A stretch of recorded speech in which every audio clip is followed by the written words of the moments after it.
Classroom of light के season 2 के episode 1 में हम लोग को सबसे पहले स्टूडेंट काउंसिल प्रेसिडेंट को दिखाया जाता है और उसके सेक्रेटरी को दिखाया जाता है।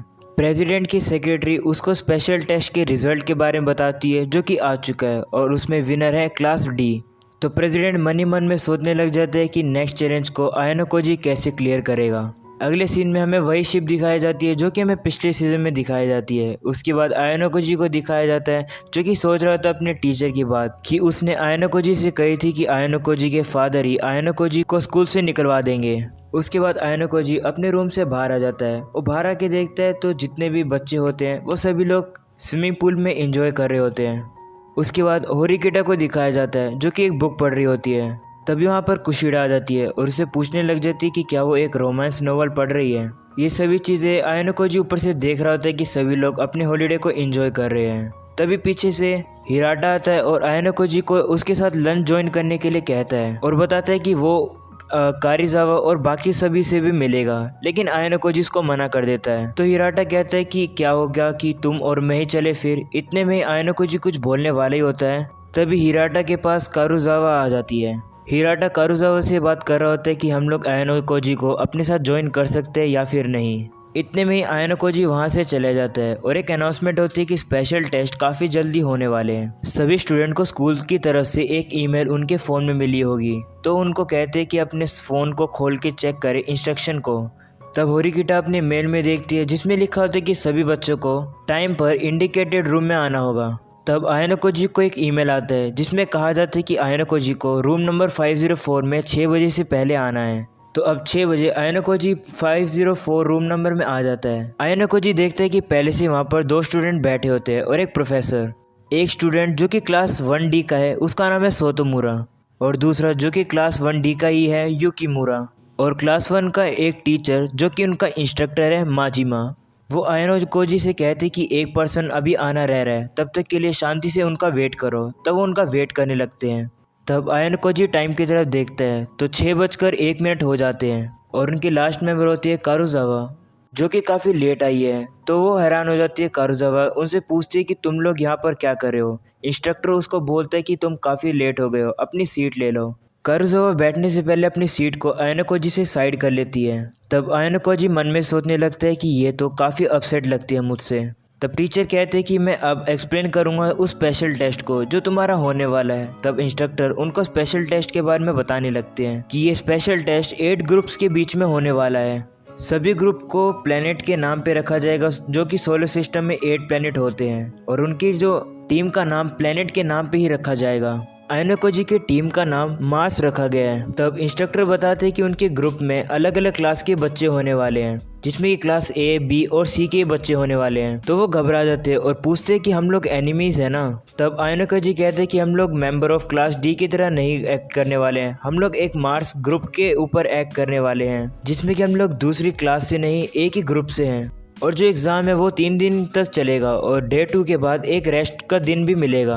और इंस्ट्रक्टर बताते हैं कि आज 8 बजे स्कूल एक ईमेल सेंड करने वाला है एक स्टूडेंट को जिसमें कि स्कूल वाले एक मेंबर को ग्रुप के VIP सिलेक्ट करेंगे और ग्रुप वाले दिन में 2 बार ही डिस्कशन कर सकते हैं। और डिस्कशन का टाइम रहने वाला है 1 से 2 दिन में और रात में 8 से 9, जिसमें कि सभी लोग मिलकर अटेम्प्ट करेंगे और पता लगाएंगे VIP की आइडेंटिटी को। और जब 6 डिस्कशन ख़त्म हो जाएगा उसके बाद 30 मिनट का इंटरवल होगा जिसमें कि स्टूडेंट को स्कूल को मेल करनी होगी अपने आंसर को। एक बंदा सिर्फ एक ही बार आंसर दे सकता है लेकिन VIP खुद से आंसर नहीं कर सकता है। उसके बाद डिफरेंट केस बताए जाते हैं। फर्स्ट केस जिसमें कि VIP और VIP के क्लासमेट को छोड़कर अगर बाकी सभी लोग करेक्ट आंसर देते हैं तो ग्रुप के हर एक मेंबर को 5 लाख प्राइवेट पॉइंट दिए जाएंगे और VIP को एडिशनल 5 लाख और दिए जाएंगे, यानी कि 1 मिलियन पॉइंट्स। और दूसरा केस जिसमें कि VIP और VIP की क्लास को छोड़ के अगर एक भी कोई पर्सन अगर गलत आंसर देता है तो VIP को 5 लाख प्राइवेट पॉइंट्स मिल जाएंगे। और केस 2 में ऐसे भी हो सकते हैं कि VIP अपनी आइडेंटिटी किसी को भी ना बताए और 5 लाख प्राइवेट पॉइंट खुद ही ले जाए। और केस या 3 या 4 में तभी जा सकते हैं या फिर उनको या तो VIP के जो आइडेंटिटी होगी उसको रिवील करना होगा। इन सिचुएशन में आंसर एक्सेप्ट तब होगा टेस्टिंग पीरियड के किसी भी टाइम में दिन में।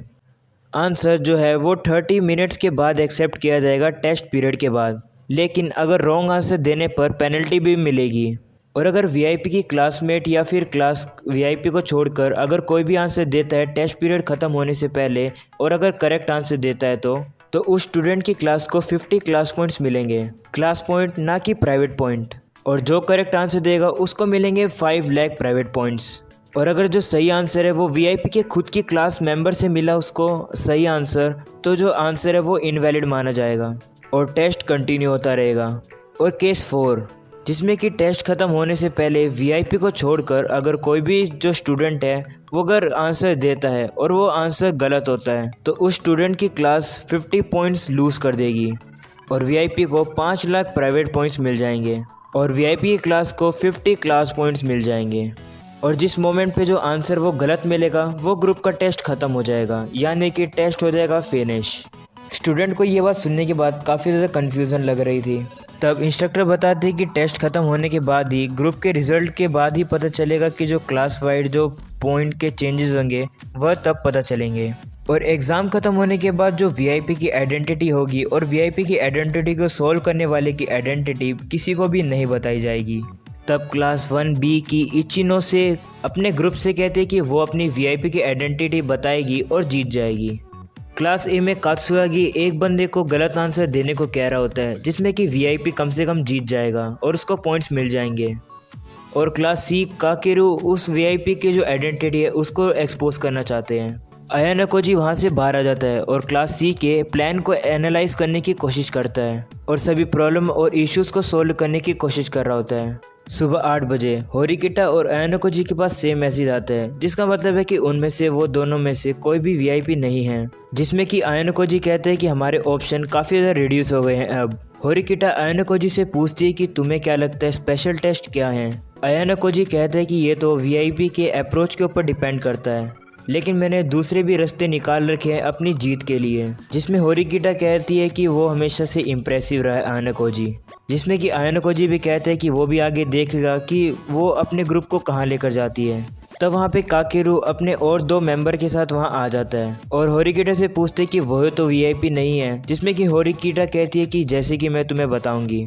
तो फिर वो पूछते हैं क्या मैं तुमसे पूछ सकता हूँ एक बात के बारे में।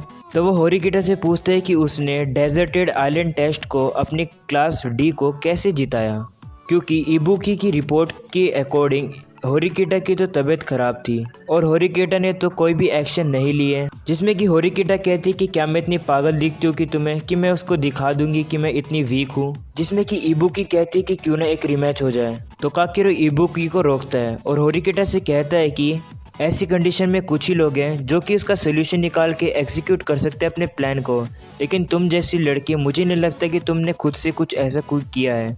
जिसमें कि होरिकिटा कहती है कि मुझे माफ़ करना, मेरा कोई भी दोस्त नहीं है। उसके साथ आयानाकोजी है, लेकिन वो आयानाकोजी के ऊपर रिलायबल नहीं करती है पूरी तरीके से। काकेरू आयानाकोजी को इग्नोर कर देता है। वो होरिकिटा की फ़ोटो खींचता है और वहाँ से जाने लगता है। इस बात पे होरिकिटा उससे गुस्सा हो जाती है और जाते जाते बोलता है कि उसे कात्सुरागी और इचिनोसो के लिमिट के बारे में पता है कि वो दोनों क्या कर सकते हैं, वो उसके लिए कोई भी थ्रेट नहीं है। लेकिन क्लास डी थोड़ी सी अलग है। आयानाकोजी वहाँ आराम से बैठा होता है और कहता है कि होरिकिटा की चिंता करने की मुझे कोई ज़रूरत नहीं है। उसके बाद ग्रुप मार्च की मीटिंग शुरू हो जाती है। वहाँ का माहौल काफ़ी ज़्यादा टेंस होता है।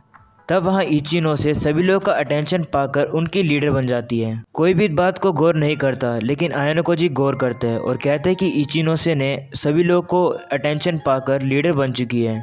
अगर खुद से ही कोई मॉडरेटर बनने के लिए वॉलंटियर करेगा अचानक से आकर, इससे तो वो काफ़ी ज़्यादा चीज़ें रिवील भी कर सकती है। लेकिन कोई भी ऑब्जेक्शन नहीं करता है और वो टीम की मॉडरेटर बन जाती है। वो सभी को केस 1 एडॉप्ट करने के लिए कहती है।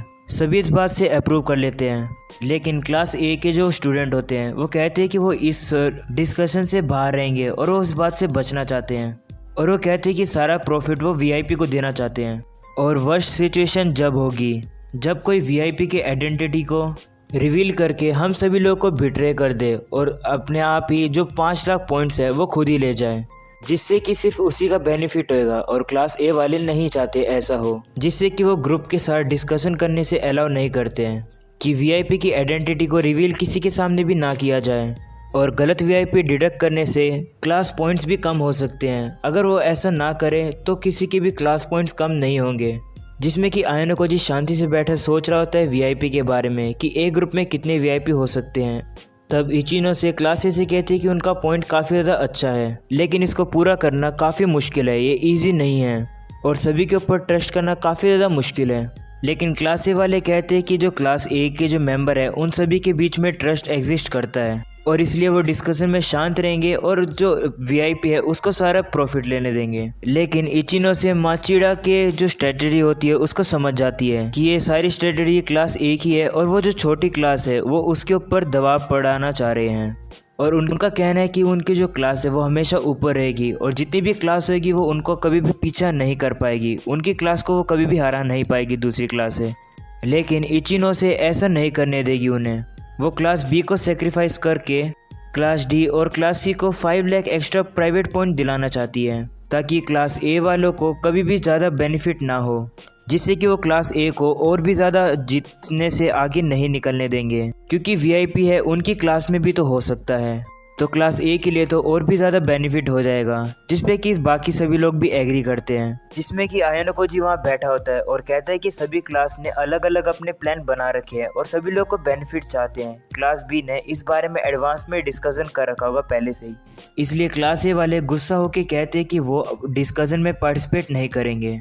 मीटिंग खत्म होने के बाद क्लास सी की गर्ल्स कारुजावा के पास आते हैं और उससे पूछते कि क्या समर वेकेशन से पहले उसने क्लास सी की रीका से फाइट करी थी और रीका ने बताया था कि उस लड़की ने जिसने उसको मारा था उसकी पोनी टेल थी सर पे, लेकिन कारुजावा उसे मना कर देती है कि वो नहीं थी। लेकिन फिर भी वो कारुजावा की बात नहीं मानते हैं और कहते हैं कि हम तुम्हारी पिक्चर लेके रीका को दिखाएंगे। लेकिन ये बात से कारुजावा काफ़ी ज़्यादा गुस्सा हो जाती है और बोलती है कि मेरी पिक्चर मत लो। तभी वो उस लड़की के जो फ़ोन है उसको दूर फेंक देती है अपने हाथों से, जिससे कि वो कारुजावा से और भी ज़्यादा लड़ना शुरू करते हैं। तभी वहाँ पर क्लास ए का माचिड़ा वहाँ आ जाता है और कहने लगता है कि क्या तुम्हें दिखाई नहीं देता ये कितनी ज़्यादा अपसेट है, तो इससे दूर हो जाओ, और कहते हैं कि वो टीचर को कंप्लेन कर देगा। ये सब चीज़ें आयानो जी भी देख रहा होता है। रात वाले डिस्कशन में क्लास डी वाले डिसाइड करते हैं कि वो वीआईपी की आइडेंटिटी को रिवील करेंगे और वो इस डिसीजन में भाग लेंगे सभी लोग मिलके, और सभी लोग को एक दूसरे से चैट करने के लिए बोलती है। क्लास ए वाले इस बात से चिढ़ रहे थे और उसे कह रहे थे कि वो रिफ्यूज़ करते कि वो उस पर ट्रस्ट करेंगे और कहते कि क्लास बी में तो कोई भी वीआईपी भी हो सकता है। तब इचिनो से माचिड़ा को बोलती है कि क्या वो अपने कॉमरेड्स के ऊपर ट्रस्ट कर सकता है, जिसपे कि वो कहता है हाँ वो ट्रस्ट कर सकता है। एपिसोड की एंडिंग में कारुजावा को दिखाया जाता है जो कि अपने बाथरूम में नहा रही होती है और वो काफ़ी ज़्यादा दुखी होती है, इसलिए वो वहाँ रो रही होती है और एपिसोड हो जाता है यहीं पर ख़त्म। पसंद आया तो ज़रूर से लाइक करके जाना है। मिलते हैं इसके नेक्स्ट एपिसोड में।